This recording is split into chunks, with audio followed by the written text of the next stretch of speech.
Uni Eropa telah menyetujui undang-undang baru yaitu deforestasi yang isinya melarang produk Indonesia masuk ke Uni Eropa seperti kopi, daging sapi, kedelai, coklat, karet, dan minyak sawit.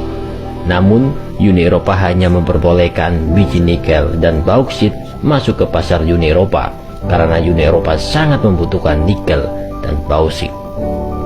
Into the European Union market, certain commodities linked to deforestation, wholly tells groundbreaking. Well, first of all, I think it is a groundbreaking legislation that we put in action. Apply to soy, beef, palm oil, wood, cocoa and coffee. And some derived products including leather, chocolate and food be impacted by the new rules, including Brazil, Indonesia and Colombia. So they are... Uni Eropa adalah negara yang sangat-sangat licik. Mereka menerapkan deforestasi untuk sawit, kemudian peternakan sapi, kedelai, coklat, kopi dan kayu. Tapi kenapa tidak mereka terapkan misalnya anti deforestasi untuk bunga matahari? Yang merupakan produk-produk mereka. Atau misalnya contoh yang lain, kaitannya dengan gambut. Eropa itu sampai sekarang masih panen gambut untuk dibakar lagi. Kita mau menanam sawit di tanah gambut dipermasalahkan. Ini membuat Indonesia semakin semangat untuk membuat pelajaran Uni Eropa. Indonesia akan stop ekspor semua sumber daya alam yang berharga ke Uni Eropa. Terus berusaha untuk meningkatkan industri pengolahan sumber daya alam di dalam negeri. Ekspor bahan mentah akan terus dikurangi. Pada 1 Januari 2020 kita telah memulai pelarangan ekspor biji nikel. Ini akan membuat Eropa krisis sumber daya alam atau kekurangan sumber daya mineral. Negara Uni Eropa semakin pilu karena kekurangan akan bahan mentah nikel dari Indonesia. Dan kini Uni Eropa memohon ampun ke Indonesia agar tidak menghentikan ekspor nikel ke Uni Eropa.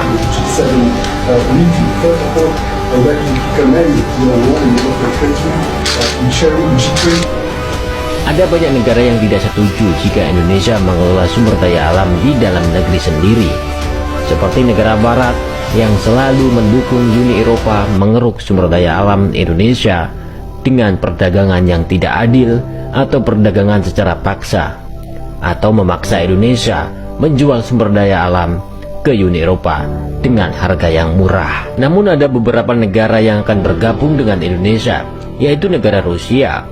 Negara Rusia ini yang dipimpin oleh Vladimir Putin sangat-sangat mengapresiasi soal keberanian Indonesia atau ketegasan Indonesia terhadap negara-negara Uni Eropa. И других в полной мере удовлетворить спрос аграриев из Индонезии и других дружественных государств.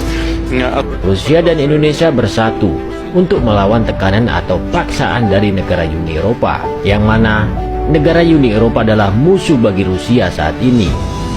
Rusia melakukan penghentian ekspor minyak gas ke Uni Eropa, dan Indonesia menghentikan ekspor biji nikel ke Uni Eropa. Ini akan membuat negara Uni Eropa semakin miskin, karena banyak industri Eropa yang tutup karena kekurangan bahan mentah nikel dari Indonesia.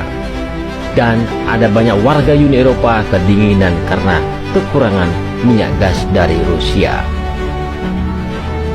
Rusia menegaskan juga akan melibatkan perusahaannya ke Indonesia untuk memulai pengelolaan sumber daya alam Indonesia, yaitu membuat nuklir di Indonesia, agar Indonesia menjadi negara yang maju dan bukan lagi negara yang berkembang. Rusia dan Indonesia selalu terbuka untuk melakukan kerjasama yang saling menguntungkan. Tidak ada paksaan dan tidak ada kata-kata menjajah. Rusia selalu mendukung Indonesia untuk melawan negara Uni Eropa, karena Rusia dan Indonesia sudah lama bersahabat.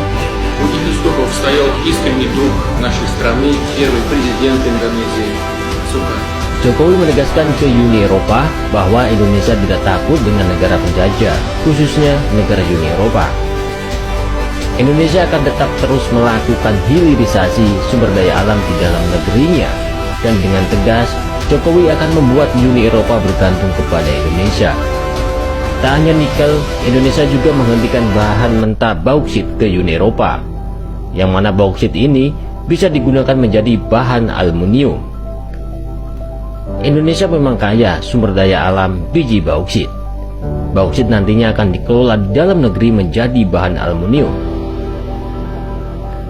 Hilirisasi bauksit dan nikel di dalam negeri ini sangat penting karena bisa menyerap banyak tenaga kerja orang Indonesia. Dan kedua, larangan ekspor nikel atau bauksit ini bisa memberi pelajaran bagi negara Uni Eropa yang telah lama menjajah Indonesia dengan perdagangan yang tidak adil, yang selalu mengeruk sumber daya alam Indonesia dengan harga yang murah. Uni Eropa dan negara barat akan kalang kabut dengan adanya kemajuan Indonesia mengelola sumber daya alamnya sendiri di Indonesia. Dan larangan ekspor biji nikel dan bauksit ini berpotensi membuat industri negara Uni Eropa dan Barat akan gulung tikar atau tutup karena kekurangan bahan mentah nikel dan bauksit dari Indonesia. Kekuatan Indonesia menjadi negara yang maju sudah terlihat di depan mata. Negara-negara besar bahkan 27 negara sekaligus dilawan oleh Indonesia demi kemajuan bangsa Indonesia dan kesejahteraan kemakmuran masyarakat Indonesia. Uni Eropa dan Barat tidak suka melihat Indonesia menjadi negara yang kuat dalam ekonomi dan militer.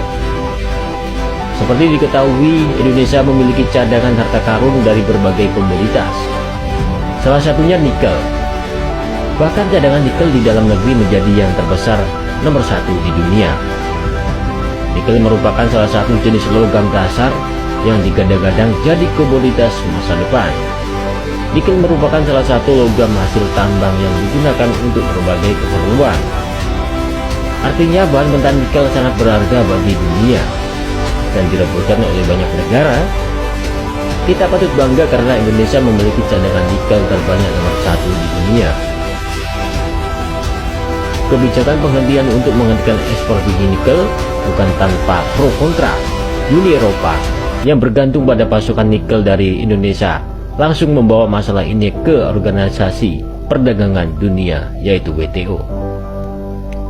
Blok kerjasama ekonomi di benua biru atau Eropa tersebut merasa dirugikan dengan kebijakan pemerintahan Indonesia. Belum selesai dengan gugatan di WTO, Indonesia kembali menjadi buah bibir dunia.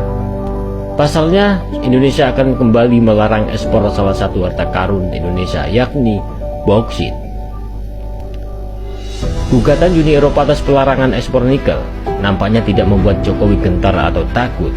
Indonesia malah terlihat sangat berani melawan Uni Eropa.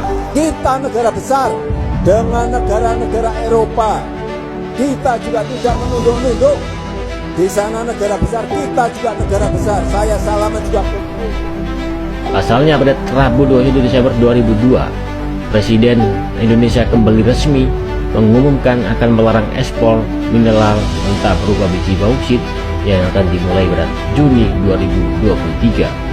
Mulai Juni 2023, pemerintah akan memberlakukan pelarangan ekspor biji bauksit. Ini membuat Uni Eropa semakin menangis, semakin miskin akan kekurangan pemasok sumber daya alam dari Indonesia. Indonesia akan menggantikan semua sumber daya alam yang dinilai sangat-sangat berharga. Karena Indonesia tidak mau kehabisan sumber daya alamnya demi kemajuan negara Uni Eropa. Indonesia akan menyetop kerjasama dengan Uni Eropa jika Uni Eropa tetap memaksa Indonesia untuk memasok nikel ke pasar Uni Eropa. Sudah kita ketahui bahwa negara Uni Eropa adalah negara yang licik. Tentu saja Uni Eropa tolak kelapa sawit punya Indonesia masuk ke Uni Eropa. Karena apa? Karena ini sangat menguntungkan pihak Indonesia. Dan Uni Eropa tidak akan membiarkan itu. Uni Eropa akan menggunakan berbagai